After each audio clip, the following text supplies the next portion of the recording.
السلام عليكم ورحمة الله. ازيكم يا اصدقائي؟ عاملين ايه؟ يا رب تكونوا بخير. جاي لكم النهارده فيديو مختلف تماما. فيديو بيتكلم على حاجات مش هتلاقيها موجودة على النت اطلاقا، مش هتلاقيها غير هنا موجودة في القناة. مقسم لك كل المهارات اللي بتتكلم عن السباحة في فيديو مستقل. بس الفيديو ده مختلف تماما لان احنا بنتكلم فيه عن حاجة صعبة او نادر لما تلاقي حد بيتكلم فيه. ايه هو اللي هنتكلم فيه النهارده؟ هقول لك، بس تعمل لي اشتراك وتسيب لي كومنت وتقول لي انت بتتابعنا منين، وتعمل لنا لايك لو عجبك الفيديو. بسم الله الرحمن الرحيم. النهارده هنتكلم على حاجة مهمة جدا في السباحة، وهي المستويات المتقدمة من بعد ليفل 8. من بعد مستوى 8 اللي احنا النهارده هنتكلم فيه هو ليفل 9. ليفل 9 الوحيد اللي مصرح للكابتن ان هو يطلع ويشتغل خارج الماء. ممكن يشتغل مع السباحين مثلا تمرينتين 3 جوه المية، ومش مشكلة يكمل باقي الشهر بتاعه او باقي الدورة التدريبية بتاعته بره المية. بس مهم جدا ان الاطفال يكتسبوا المهارة من الكابتن ويوريها لهم ويديهم عرض المهارة ويتبع الخمس خطوات اللي احنا اتفقنا عليها علشان يوصل بمستوى المتدربين من مبتدئين لمحترفين. ايه هو الليفل ده؟ بيتكلم عن ايه؟ بيتكلم عن الهاي تكنيك. يعني ايه يا كابتن هاي تكنيك؟ هي المستويات المتقدمة او المهارات المتقدمة في الاربع عمات. عبارة عن ايه يا بطل؟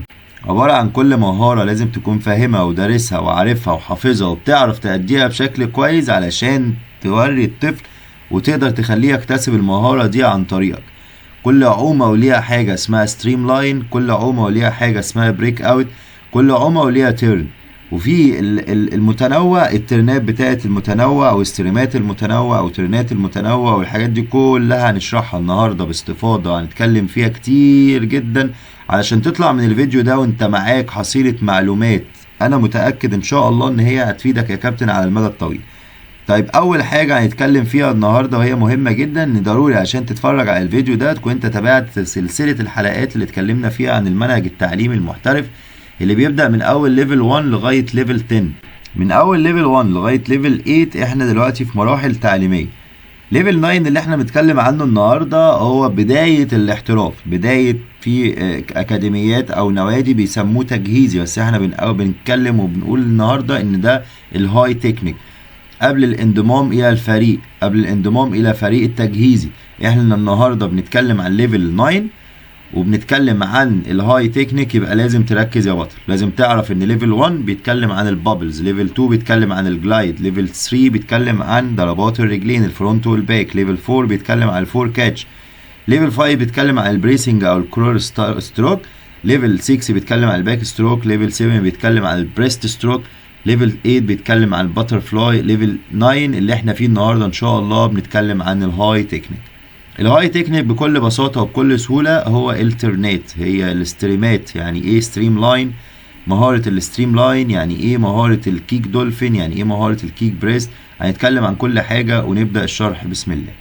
اول حاجة يا بطل عايزين نتكلم فيها ان الستريم لاين ده وضع او شكل الايد خارج الماء، زي ما انت شايف في الصورة قدامك ان الستريم لاين لازم ايدك الاتنين يكونوا مفرودين جدا، والوضع السليم بتاعهم يعني يا ورا الودان يا قدام الودان يا ورا الراس.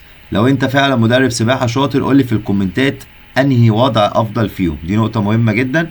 ولكن خلينا نكمل ان الستريم لاين دي مهارة متعلقة بالايد.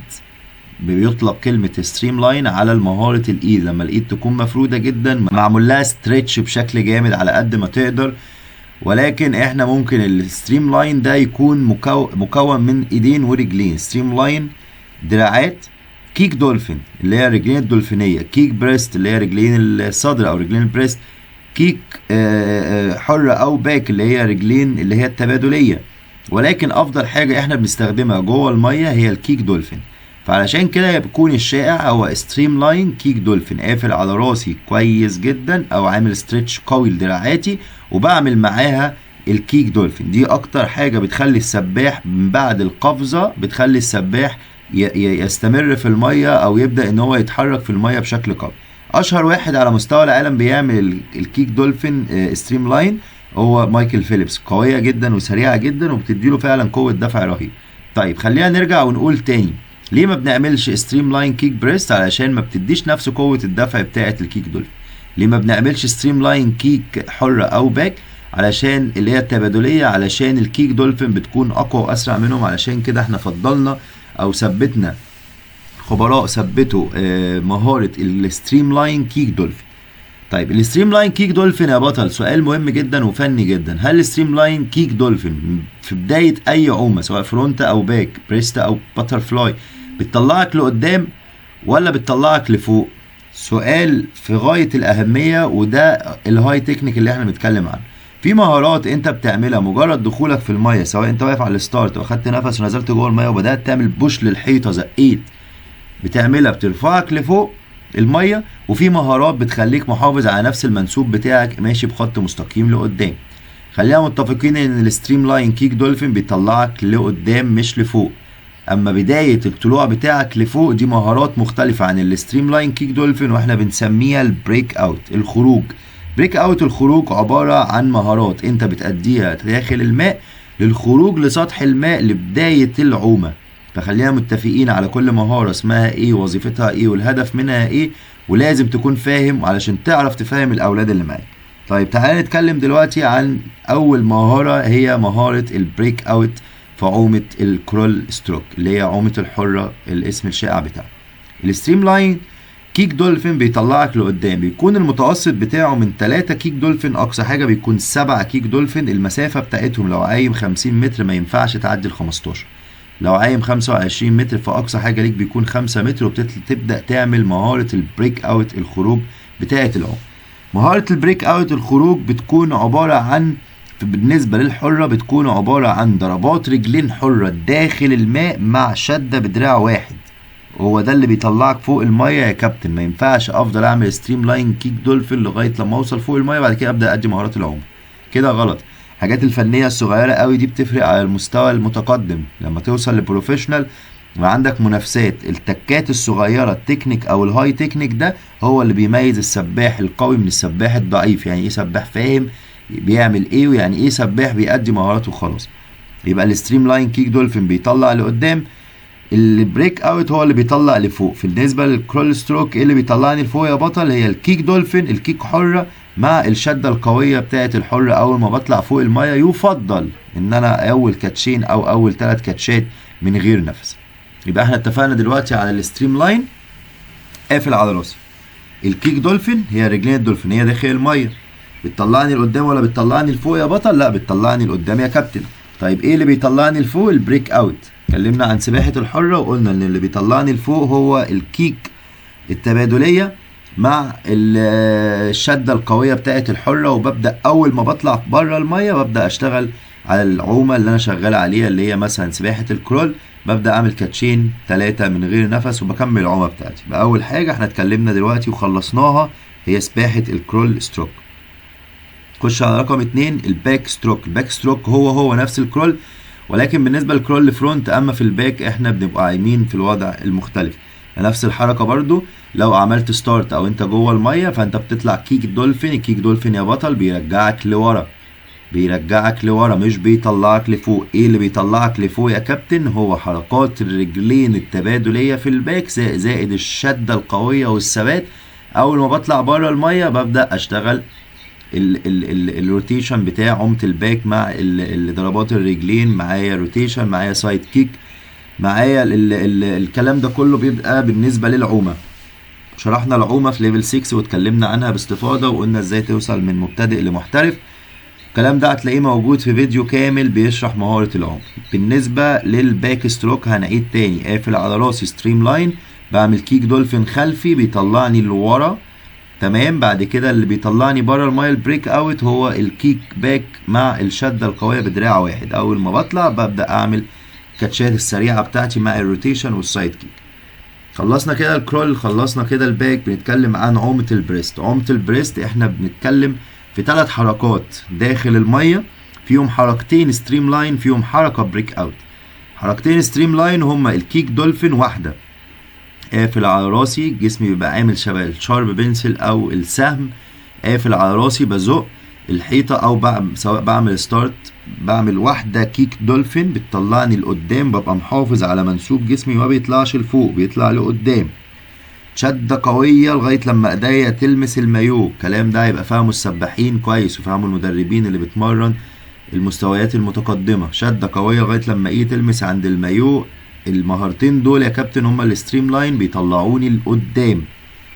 اما اللي بيطلعني بره الميه البريك اوت هو رجوع ايدي مع الكيك بريست، هو ده المسؤول عن خروجي بره الميه. اول ما بطلع بعمل العومه او بعمل دراع بريست، وشرحنا الكلام ده برضه يا بطل في عومه البريست ستروك في ليفل 7، هتلاقيه موجود فيديو حوالي 12 دقيقه بنتكلم على كل مهارات العومه وازاي تتدرج بالتعليم المهاري وازاي تتجنب الاخطاء الشائعه وازاي توصل بالمستوى المتدرب اللي معاك من مبتدئ لمحترف في وقت قليل جدا.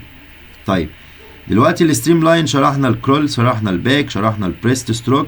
هنعيد على البريست ستروك تاني، عباره عن 3 حركات لازم تشرحهم المتدرب ان هم 3 حركات. 3 حركات يا كابتن. اول حركه انا بعمل كيك دولفين، تاني حركه بعمل شده قويه وثبات، تالت حركه انا برجع ايديا وبعمل معاه كيك بريست، هو ده اللي بيطلعني بره الميه، بطلع بقوه وابدا اشتغل اتاك رجلين جلايد، اتاك رجلين جلايد، وهكذا. وصلنا عند العومه الاخيره الباتر فلاي. باتر فلاي، فراشه، دولفين، ايا كان المسمى، مكون من ستريم لاين بريك اوت. الستريم لاين بتاعك بيكون عباره من 3 ل 7 كيك دولفين. برضو لو عايم في ال50 او ال25 فانت مصرح ليك في ال25 5 متر، مصرح ليك في ال50 7 متر 15 متر، وده اقصى حاجه. تنزل جوه الميه بتعمل واحده من 3 ل 5 كيك دولفين، وبتبدا تعمل شده قويه، هو ده اللي بتطلعك فوق الميه. الشده القويه بتطلعك لفوق، اما الكيك دولفين بتطلعك لقدام. وبعد كده ببدا اشتغل، وعلى قد ما بقدر بعمل كاتشات من غير نفس في الاول يفضل، لان النفس في كل العومات بيعطل. كده احنا شرحنا الكرول، شرحنا الباك، شرحنا البريست، شرحنا الدولفين.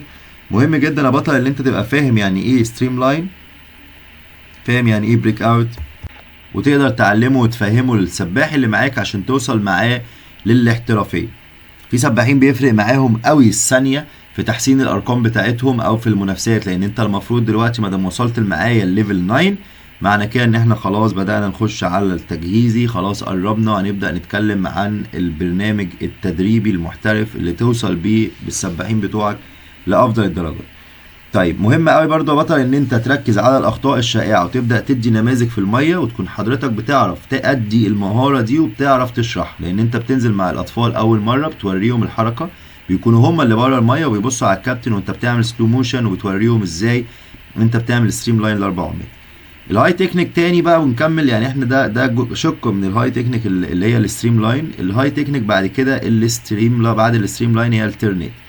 ازاي افرق ما بين التيرن التاتش والتيرن الفليب؟ التيرن التاتش اللي انا بلمس بايديا الاثنين، والتيرن الفليب اللي هو الشقلبه فرونت او باك، سمر سولد فرونت، سمر سولد باك. سمر سولد باك ما بقاش شائع قوي وبيكون صعب شويه في التعليم وبيؤدي لاصابات كتيره، فما بقاش عليه ضغط ياما، والاتحاد شويه يلغيه وشويه يشغله. فاحنا خلينا دلوقتي في الثابت، ان احنا بنشتغل على الستريم لاين ثابت، بنشتغل على الترنات سواء تاتش او فليب، فاحنا بنتكلم في الفليب فرونت مش فليب باك. تمام. بالنسبه للعومات اللي انت بتعوم دراع ودراع بمعنى الحره والباك، فانت الترن بتاعهم شقلبه، دي يعني حاجه كده من الاخر. اما لو بتعوم ايدك الاتنين مع بعض، عايم بريست عايم دولفين، فانت الترن بتاعك بيكون تاتش، بتلمس بايدك الاتنين ما بتمسكش، تلمس بايدك الاتنين. طيب في بقى حاجات يعني بتفرق قوي، اللي احنا مثلا دلوقتي احنا عايمين حره وطالعين باك، يبقى الترن بتاعك ايه؟ الترن بتاعك فليب. لو انت عايم حره وطالع دولفين الترن بتاعك فليب. طب لو انت عايم دولفين وطالع حره فالترن بتاعك تاتش. يبقى انت العومه اللي انت بتعومها وانت داخل على الحيطه بتلمس بايدك الاتنين لو عايم بايدك الاتنين، اما لو عايم بايد واحده فبتبقى شقلب. طيب لو عكست يا كابتن ما عنديش مشكله، بس ترنات المتنوع مهم جدا ان انت تركز في ترنات المتنوع. عندنا في ترنات المتنوع 3 تاتشات، يعني 2 2 1، بمعنى ان انا لو عايم دولفين وطالع باك فانا بلمس بايديا الاتنين وبعمل الترن بتاعي. لو انا عايم باك فانا بلمس بايد واحده وبطلع بريست. لو انا عايم بريست يبقى انا بلمس بايد واحده وبطلع. طب انا لو عملت شقلبه يا كابتن مش ضروري تبقى غلط، بس برضو مهم ان انت تعرف ان في ترنات بتعطل وفي ترنات بتزود السرعه بتاعتك. الفكره من الترن يا بطل ان احنا نستفيد بالسرعه اللي انت داخل بيها تكون هي نفس السرعه اللي انت خارج بيها. فيفضل ان انت تتبع التعليمات اللي مذكوره وفقا للمعايير العالميه في التعليم، ان الترنات التاتش بتكون مفيده جدا في سباحه الباك وافضل كتير من ترنات الفليب. طيب ما دام وصلت معايا لهنا يبقى احنا لازم نركز في حاجه اخيره وهي الستارت. الستارت يا كابتن ان شاء الله هنشرحه باستفاضة في فيديو خاص بيه، ونتكلم على التكنيك بتاعه، وازاي تبقى عندك لياقة في الستارت، وازاي تدخل في المية بشكل انسيابي، وازاي تمرن نفسك على الستارت. ولكن لو وصلت معايا لغاية هنا يبقى لازم انت عامل اشتراك، متابع القناة، سايب لنا كومنت، عامل لنا لايك، عشان احنا بننزل فيديوهات مهمة جدا بتفيد الناس اللي حابة السباحة، بالنسبة لسباحين او بالنسبة لكباتن حابة ان هي تطور من نفسها. طيب دلوقتي احنا اتكلمنا عن مهارات ليفل 9، وقلنا ان ليفل 9 مهم جدا علشان احنا بنعلم فيه الهاي تكنيك المسؤول عن مستوى السباح ووصول بيه لافضل المستويات. مهم جدا برضه يا بطل ان انت لو مش فاهم حاجة تسأل وتجرب وتشوف وتفهم، وتبدأ ان انت ان شاء الله توعي نفسك او يبقى عندك ثقافة كبيرة قوي، علشان لما حد من السباحين الصغيرين يبقى عايز يسأل سؤال او عايز يأدي المهارة بشكل كويس، انت تقدر تفيده وتوجهه للاتجاه السليم. يبقى زي ما اتفقنا مهم جدا يا بطل ان احنا برضو الليفل ده السباحين ما بيعوموش فيه كتير، ولكن بنثبت مثلا تمرينة معينة وبنسيب اخر تلت ساعة بنتكلم فيها على الترنات، الاستريمات، البريك اوت، والستارت، علشان توصل بمستوى السباح من مستوى اللي هو فاهم المهارات لمستوى الاحترافية. لان هو لما هيخش معاك في ليفل 10 خلاص انت يبقى صعب قوي ان انت تعدل له او تبدا تشرح له من اول وجديد، فهتتعب معاه شويه في ليفل 9 علشان مستواه يتطور، وعلشان لما يخش مستوى 10 يبقى عايم بدون توجيهات، ولكن انت بتركز بقى في الحمل اللي انت بتديهوله، بتركز في المسافه اللي انت بتديها له، بتشرح له مثلا في التكنيك بيبقى شرح بسيط قوي. فمهم جدا يا بطل ان انت تركز مع السباحين اللي معاك وتبدا تديهم تعليمات مهمه جدا جدا جدا على قد ما تقدر في الفتره دي، هيريحوك فيما بعد. طيب ايه المطلوب مننا برضو ان احنا نعمله مع السباحين في الفترة دي؟ مطلوب مننا ان احنا نبدأ ندي السباحين احماء قبل التمرين، على الاقل 5 دقايق، من 5 ل10 دقايق، اقل حاجة 5 دقايق لازم السباح يأدي فيهم حركات مع بره المية بيسخن فيها العضلة وبيحرك فيها المفصل، عشان لا قدر الله ما يجيلوش اصابة، لان احنا هنبدأ نعلى بالحمل التدريبي واحدة واحدة لغاية لما مستواه يوصل يكون محترف.